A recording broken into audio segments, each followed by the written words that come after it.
How's it going, Andrew? What's going on, Matt? Welcome back to my cold garage. Yeah, 2 in a row. Breaking the fourth wall there. We're batching a couple of episodes. So we are batching episodes, and what we didn't realize is, so on the last episode, you may have noticed that we said, it's not so bad out here. It's not too cold. But then when you're sitting stationary at a table in a garage for an hour, it starts to get cold. Let's rephrase that. You said it's not that bad. One of my first comments was, we're sitting in your garage in 40-degree weather. So we got that Wisconsin blood. Right. That Wisconsin blood, unfortunately, is very great when you're young. I can remember when I was young being in a t-shirt and shorts on like 40-degree days after winter. Now, as an older person, I don't like the cold as much. You got old blood. Yeah, it's chilly out here for sure. I mean, it's good for the circulation, right? Yeah, well, it's fine. It's good for the fortitude, right? Yeah. We're building fortitude by sitting out here in slightly chilly weather. Yeah, do things that suck. Right. That's what I always say about hunting is it helps build fortitude because you sit out there freezing. And say, how long can I sit? Yep. Because if I move, I'm going to lose my opportunity. Well, yeah, and it's a long walk back into the cabin, and that deer could walk by while you're back in the cabin trying to warm up your feet. Absolutely. That's why I don't run my trail cameras while actively hunting. So no one can see you. I don't want to see. No, I don't want to see the picture of the deer walking past the ground blind when I'm back in the cabin warming up. I thought you were going to say that you didn't want to see a picture of yourself taking a piss. I'm the one that looks at all the pictures, so I can delete that right away. That ain't no big deal.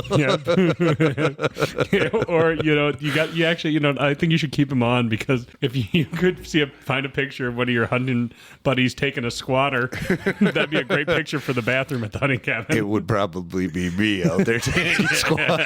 I'm the one that keeps a roll of toilet paper in my back. That's like the perfect bathroom picture. I keep wanting to take more pictures of like Maddox, like take when he's squatting down but before he poops, and make a collection of those to put in the bathroom. So it's just like dogs getting ready to poop. We got really off the rails here. It always comes back to dog poop. Somehow it does. All right. Well, let's hit the music and we'll talk about our topic today. And here we go. Loosen up your ties and roll up your sleeves. It's time for Fellowship with Matt and Andrew.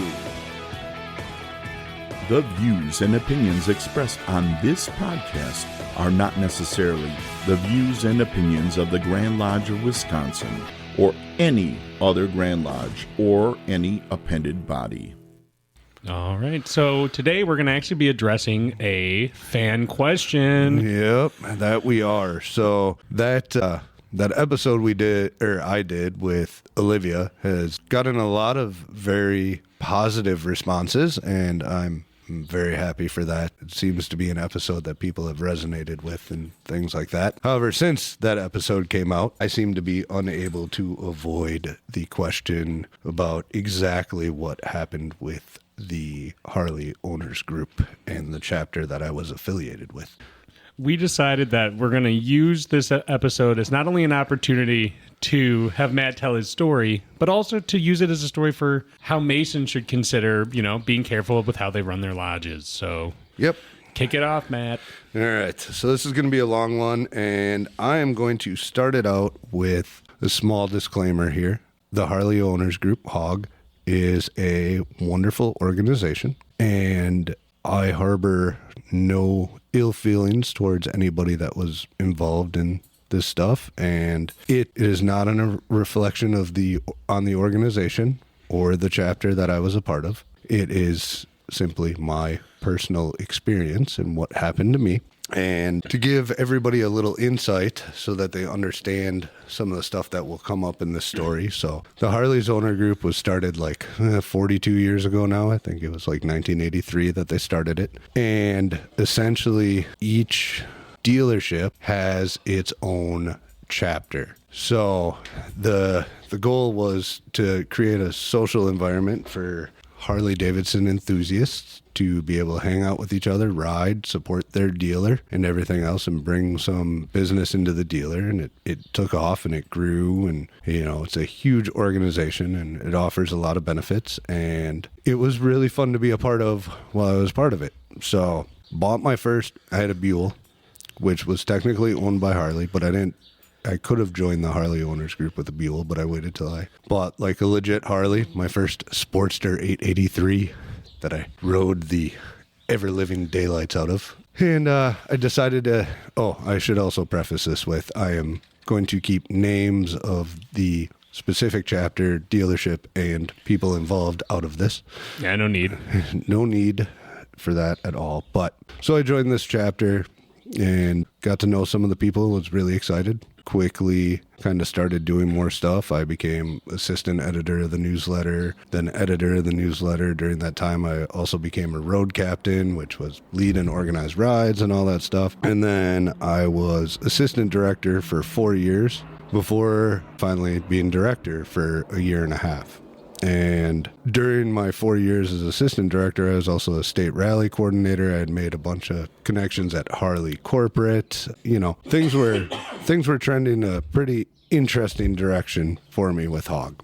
And so as our director and assistant director were elected positions when I first started with the chapter. We went through an ownership change at the dealership during that time.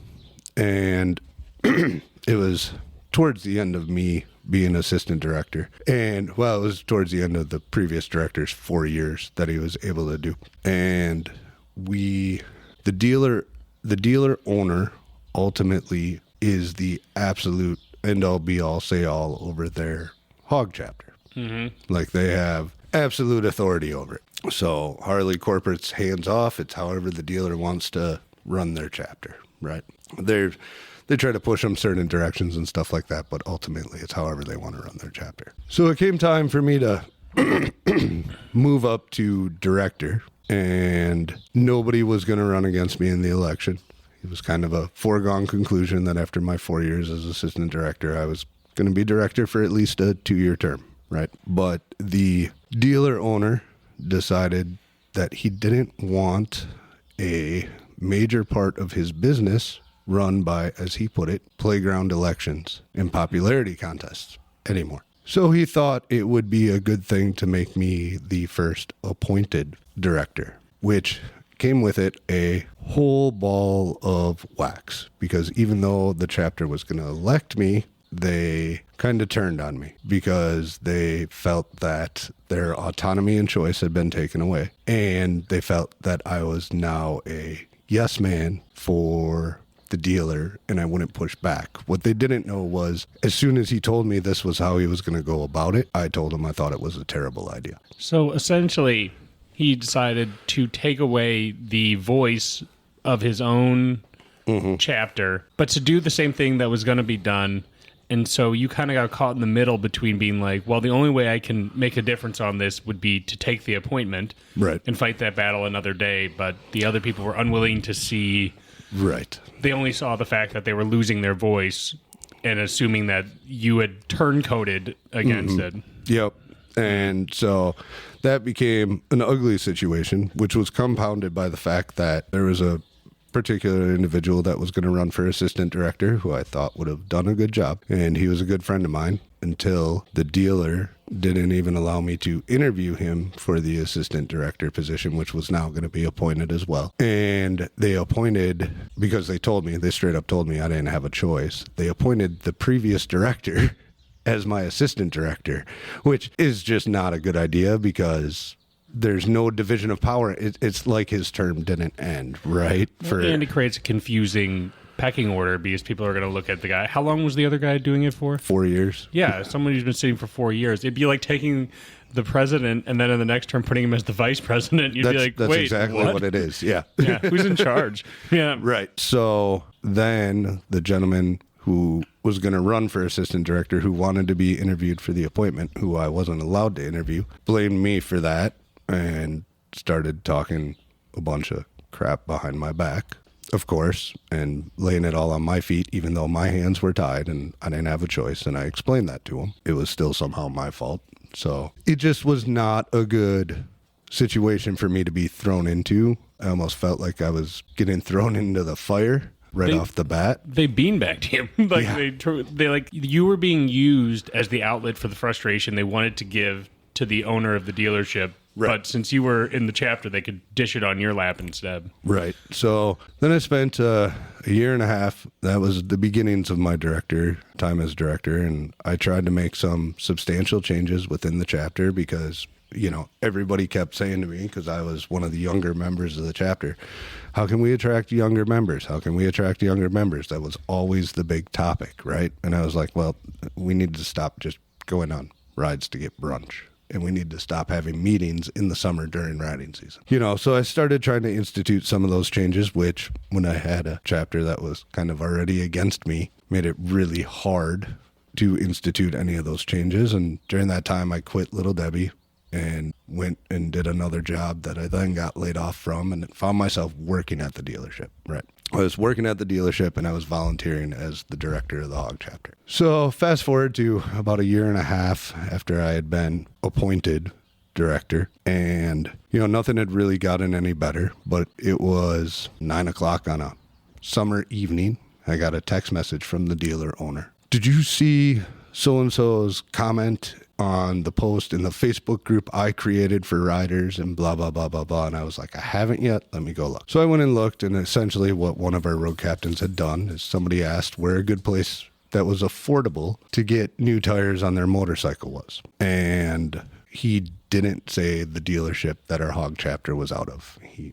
said another place. Well, the place he said was a small independent shop that most of us went and got our tires done at because, as anybody knows, it's the same as having a car.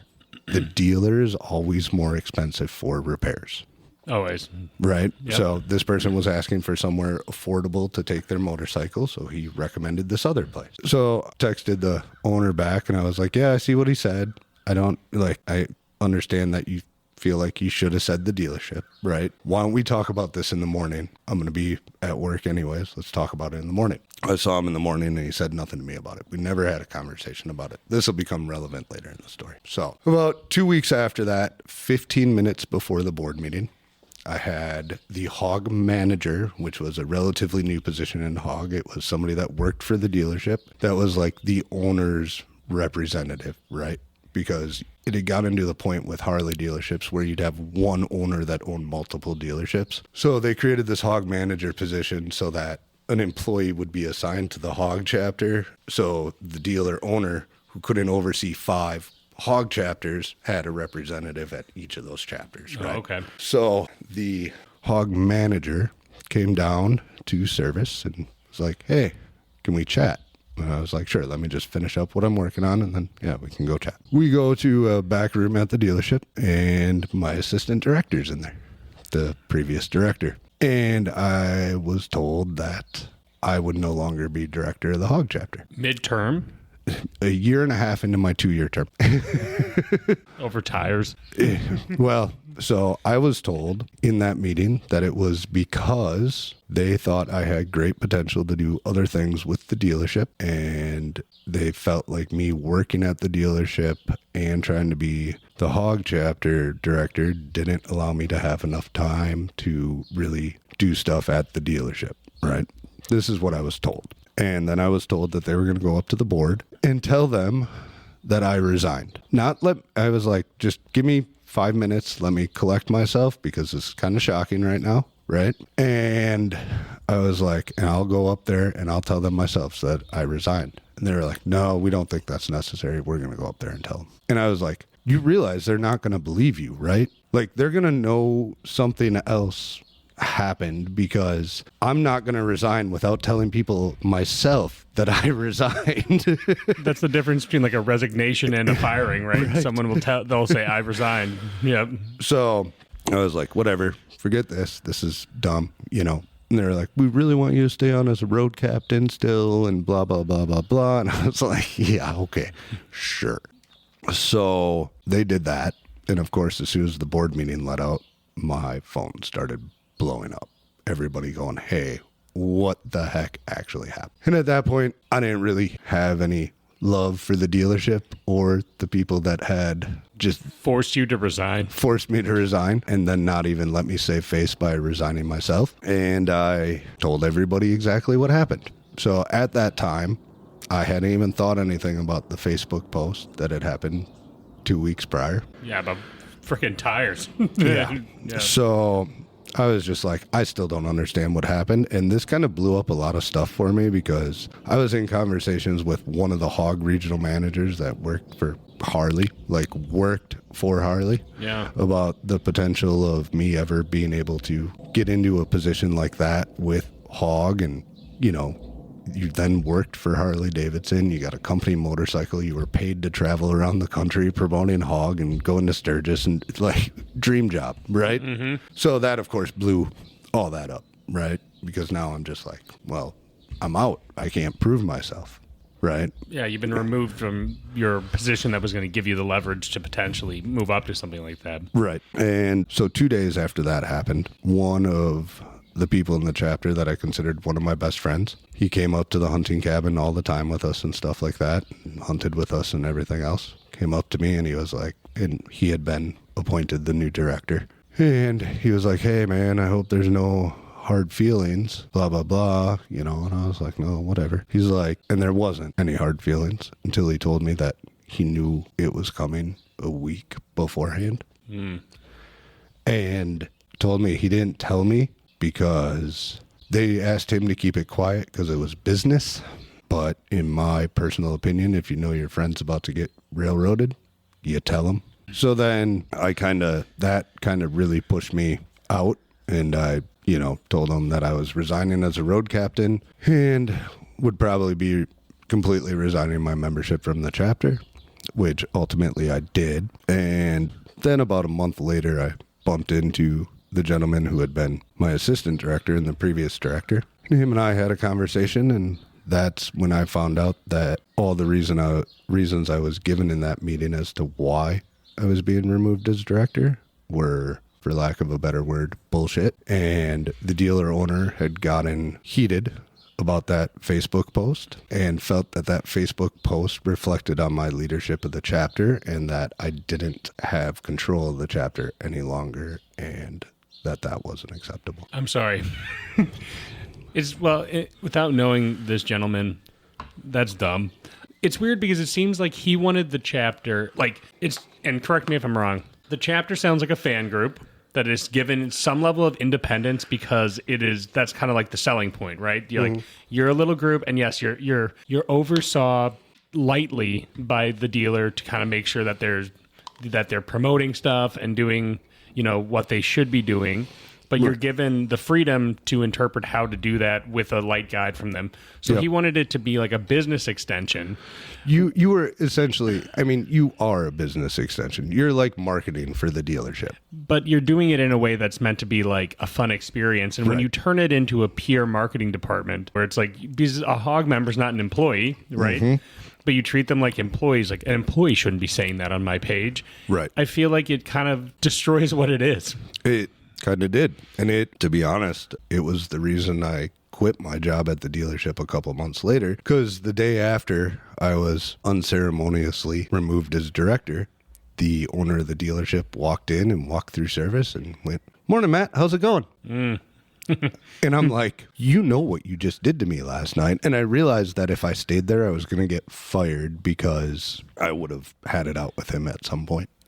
And so he kind of, in my opinion, had it ass backwards in the way that he wanted it run, because he thought, okay, a director should be able to control his chapter, but it's a club, right? You don't really have that much control over the membership. And the reason that it was an elected position to give them voice is because people who are not being paid to do something need to respect who they put in authority. Right. And they respect it when they had a direct involvement in electing that person. Like, hey, you can't be mad at me. You voted that I do this, so now you should listen to me. Easier to do that. And, the real thing that should have been done there is just like, hey, I don't like when they post this stuff. Can you just bring it up in your next HOG meeting? Like, guys, if we're going to post on especially the business page. Well, it wasn't even on the business page. So it wasn't on the dealership's page. It was in a Facebook group designed for riders that had no affiliation with the dealership other than the fact that the owner had created the group, right? Okay. It said the dealership's name nowhere in it. There was people from other HOG chapters. There was people just from the riding community at large in there, right? Okay, that makes no sense. It makes no sense. He sounds like a child. In the nicest way. That's a nice way to put it. Yeah. Like he clearly wants control over everything he touches, and I'm sure he's probably had issues with that going forward because people don't really like that. Let's just say that 90% of the people that I worked at the dealership with don't work there anymore, and that was pretty much because they all up and left and are now employed at other dealerships. Jeepers. So what do you think that we can take from this story and bring back to Masonry? I mean, there's a lot to unpack there. I think part of it is, Good versus bad leadership is probably a clear one. Yeah. I mean, good versus bad leadership, and like be judicious in how, if you're gonna make major changes to how like the administration of like your lodge or something like that works, be mindful of how you do it, and from a membership perspective, from like other people, understand that sometimes in leadership roles, your hands are a little tied in moments, and sometimes you need to kind of go along to get along for the moment to ultimately get to where you want to be. Yeah, that a aggressive response is oftentimes not the one that's going to work to get you what you want and create a good ecosystem where your ultimate objective comes forward. A conversation at your next HOG meeting, being like, guys, if we're on Facebook, like, it's nice, like, if you can, like, make sure you're promoting Harley stuff and the dealership. It's like, and if you want to message this stuff, just message it privately. Like, if you know it's a problem, there's a way you can address it very calmly. Like, that person who posted that wasn't thinking he was doing anything wrong. He was like, yeah, this is where I go. Well, even back before all that, like with him turning it into an appointment and then me having the entire chapter turn on me because I was now appointed, what they were missing was, and most people knew this, I was not a huge fan of the new dealer owner as opposed to our previous dealer owner who had retired and sold the dealership, and I expected there to be issues. There is an issue right out the gate when he told me he was going to appoint me instead of allow me to be elected, right? And I told him then that it was a bad idea, but I took the appointment so that I could hopefully be the buffer between the chapter and that dealer owner and push back both directions when I needed to, right? And kind of help maintain the status quo of the chapter at the same time. But I didn't get the opportunity to do that because my entire chapter turned on me the second I accepted that appointment. Yeah, and it's kind of silly because they were definitely taking out their bad feelings towards the new owner on you, but don't they? It's one of these things where it's like you got to realize, like, if you've known this guy so long and he's liked elections, there's no way he's like, oh, this is awesome. But how can you make an impact if you just said, oh, I'm not going to take that appointment? Whereas you could have think, okay, this is a newer guy. Maybe he's trying to, shake things up. Leaders like to do that sometimes. Very Machiavellian type of work ethic. They say like, hey, shake things up, come in hard, then go soft. So you're like, hey, maybe after a couple of years, things thaw out. I can maybe broach the topic again and say, hey, I think the appointment, it's fine, but I think going back to an election, maybe you build a relationship with the guy that you can convince him. It's hard to just say, it sounds like everyone, classic like group mentality are just so ready to like pounce on whatever they can pounce on. And when it comes to like a lodge, I think it's a good reminder. Like you'll see issues occasionally with, grand lodges in various jurisdictions where they get a little too heavy-handed and try to like really enforce maybe what some might call maybe a little too much stuff on individual lodges. That I think it's important in these types of organizations to really decentralize and be gentle with your touch if you're the overseeing group. Only when, like, surgically, when needed, when there's a big problem, yes. Yeah. That's why you're there, right? A Grand Lodge is there to make sure that the big stuff gets dealt with and that quality is maintained. But when it's... My dog just came in with some corn in his mouth. He's got a corn cob. Yep. No doubt a squirrel dropped it. Yep. And that, like, it takes skill to know how to like make these decentralized groups work, but the reason these are not employees, they're volunteers, and the only way you motivate them is by giving them ownership and decentralizing your leadership and saying let them do their thing and guide them. Don't like force them, like show them the way. Right. You know, and I think in Masonry, more than not, Grand Lodges do a really good job at that. Right. And so, yeah, it's like a good warning to be like, yeah, being heavy-handed with a group of volunteers is usually not the right idea. Now, on the other side of that coin, and you guys heard it in the podcast with Olivia, it worked out better, I think, ultimately for myself and my relationship with Olivia. You know, there's another facet into this whole thing that I forgot to even mention. So my dad was also a member of the HOG chapter, and he would come to meetings. And after I was appointed director, I think people either intentionally did it or forgot that my dad was standing there or didn't think he could hear them. But almost everybody that I considered a friend was talking shit. That's the worst. Yep. And of course, I would hear it because my dad heard it. Like, oh, wait, is that Matt's dad? I forgot that he was here. Yep. But, you know, when I got part of the reason I always say Freemasonry finds you when you need it is when I got removed as director, I was supposed to have been doing my fellow craft posting 2 days later. And I already had my date to get raised about it. So this happened in early July, and I got raised at the end of August. Obviously, I did not post my fellow craft degree 2 days later because I was in a very interesting mental space at that time. So I pushed it off till August, but then got raised at the end of August still. And then a couple months after that, Worshipful Brother John Falk asked me to be junior steward. And to be totally honest, had I still been director of the HOG chapter, that's an appointment I would not have accepted because I would have felt like it was dividing my time too much. Yeah, it probably would have been too. Yeah. Well, I guess we're happy we got you instead. Their loss, I suppose. You know, but I just, after I've been asked about it multiple times since that episode dropped, and I figured the easiest way to rip the Band-Aid off was just to tell the whole story and not have to tell it 30 times.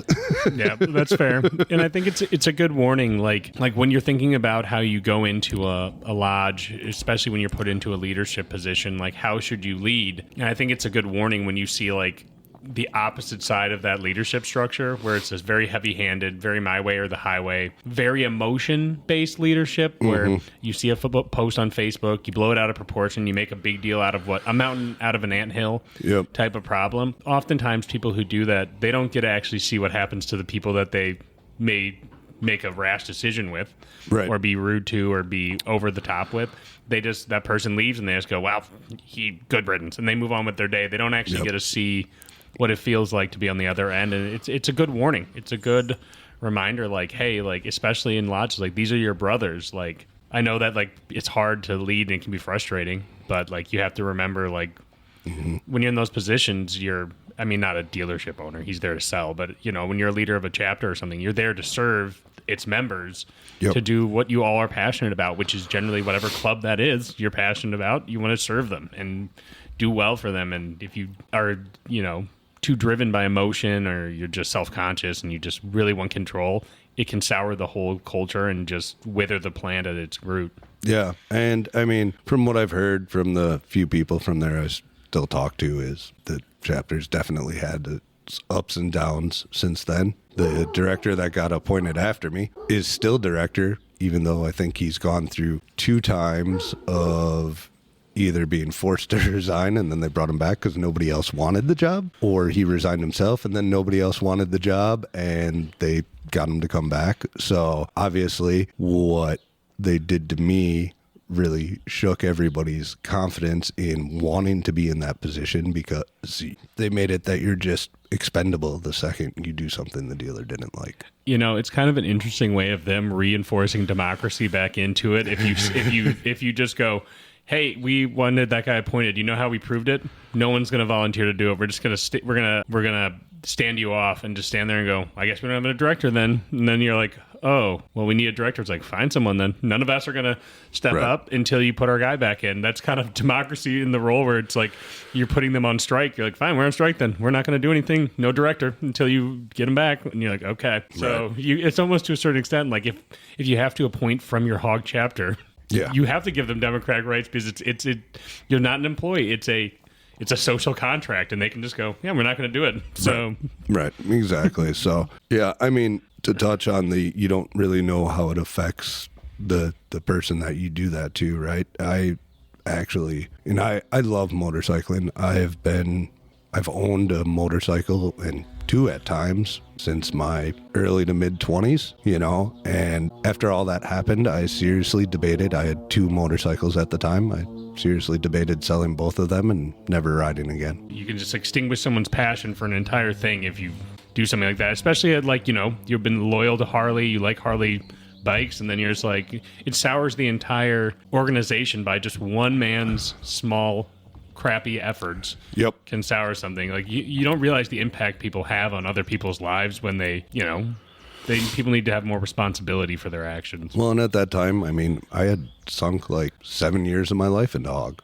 It was 99% of my friend group was from there. It was what I did.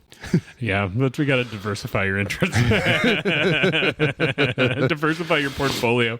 But so that's what it is for everybody out there. That's my side of the story. That's the way I understand things to have gone down. And, if anybody listens to this podcast and happens to know, or have another side of that story, which I highly doubt, but if there is somebody out there with it, I'd be more than happy to hear it. Awesome. Well, thank you for sharing your story. I'm sure it'll resonate with a lot of people who have been through similar situations. I know it sucks for you, so it's probably hard to always tell, and probably better to tell it once than 3 times. Yes.